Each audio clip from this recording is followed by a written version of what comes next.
Racing to the 2023 Kentucky Derby, and this time let's get a Kentucky Derby leaderboard update for Saturday, January the 14th.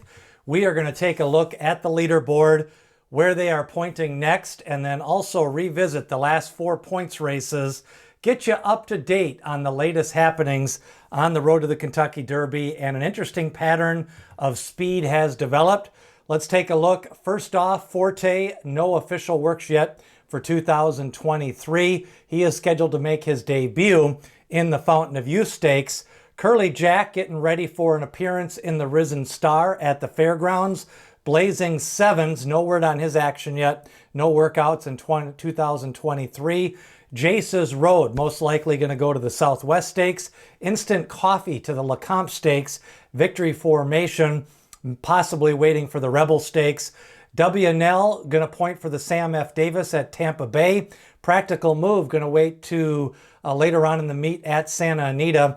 Lugan Knight possibly going back to Aqueduct for the Gotham Stakes, and then Arctic Arrogance wheeling back in the Withers Stakes. That is the next stakes races for the top contenders on the leaderboard. Now, in watching replays, I noticed the last 4 Kentucky Derby points races were all won wire to wire in the Gun Runner, the Smarty Jones, the Jerome, and the Sham. Now, a couple of those were favorites. One of them was a long shot, maybe a second favorite in the Jerome Stakes, but it was interesting to see, look at the charts. I like to look at the charts, then watch the race replays to kind of get a feel for that race flow. So when you look at the Gun Runner Stakes, coming into this race, they thought it was going to be a 2-horse duel with Jace's Road and Determinedly, and Jace's Road had broke his maiden at 6 furlongs at Ellis Park.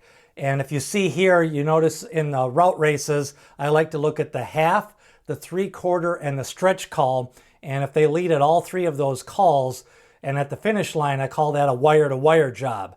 And Jace's Road goes wire-to-wire in the Gun Runner Stakes. Now, when you take a look at that replay, you've got Jace's Road getting a lead, was able to go wire to wire, and a lot of the race flow really Determinedly made a little bit of a mid-race run. He flattened out. The other quality speed in that race did not fire, and then the race flow really was more front runners. Nobody really closed from back in the pack, and so Jace's Road ended up going on to victory in the Gun Runner Stakes. Now again, we might see him next in the Southwest Stakes. So that was the Gun Runner Stakes. Then you go to the Smarty Jones Stakes, and again, at the half mile, the 3/4, and the stretch call, it was Victory Formation. Now this one, he was 3 to 5, but there really was no other speed. He had the 2 fastest Brisnet speed figures. He had ran back-to-back sprints, and Victory Formation pulled away to the victory, was able to really secure that lead from the 8th post position. He walked the dog on the front end. Victory Formation, 2 sprints, and then a route. So he probably was a little bit more primed to run a good race on the front end, but he did have to clear from that 8 post, and a wire-to-wire job at Oaklawn Park as the big favorite. Victory Formation, never really in doubt at the half-mile pull who was going to win the Smarty Jones. Then we went to the Jerome Stakes, and this one was more interesting. We thought we'd see possibility of Arctic Arrogance on the lead, Andiamo Firenze, and Lugan Knight, who had won a 6-furlong race at Churchill and Keeneland.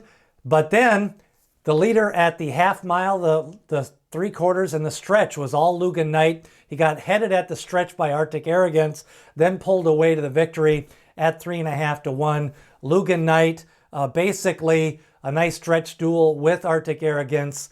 But basically the race profile really took shape when at the start of the race, Andiamo Firenze decided to lay back. That meant that there was only 2 horses that could battle for the lead, and the inside of those 2 horses was Lugan Knight.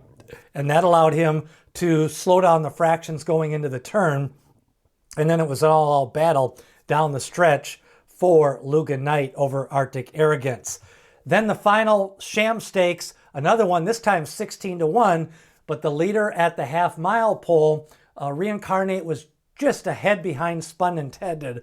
So if you watch the replay, they were basically even. He led at the 3/4, he led at the stretch, and then he won by a neck. He put away Newgate. Newgate made a run at him in mid-stretch, and then he held off Newgate and National Treasure.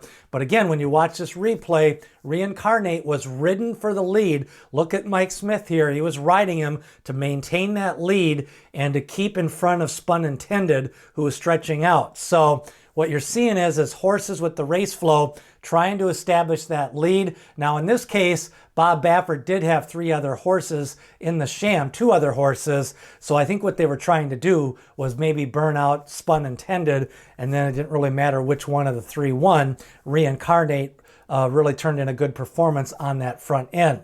So the moral of the story here is class trumps speed in some of these distance races. So some of these horses are just naturally classy, and class ends up in the lead in these grade 3, grade 2 races, stretching out. Jockeys are trying to get position because a lot of times the young horses don't know how to pass horses in the stretch. Remember, class is how far they can carry that speed. Now, Larry, back at Canterbury Park back in the day in the late 80s, early 90s, he'd always say to me, Craig, class kicks ass. And what he meant by that was that when you have a horse rising up from the maiden ranks, a lot of times those classier horses, you can't always see it in the past performances, they would carry that speed while stretching out in distance at a mile and a 1/16.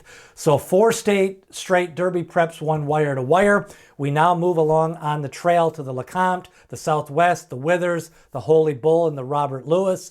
We'll see how that Kentucky Derby road continues, but I think we're going to start seeing more quality speed and some more class in these races, and we'll see if that pattern continues to see with the wire-to-wire finishes. What do you think of the speed so far on the trail? Is there anything you look for in speed trying to stretch out or pedigree? Leave a comment. Remember, on the channel, we've got some handicapping videos. What is a morning line? What is a betting line? As we get you ready for the 2023 Kentucky Derby.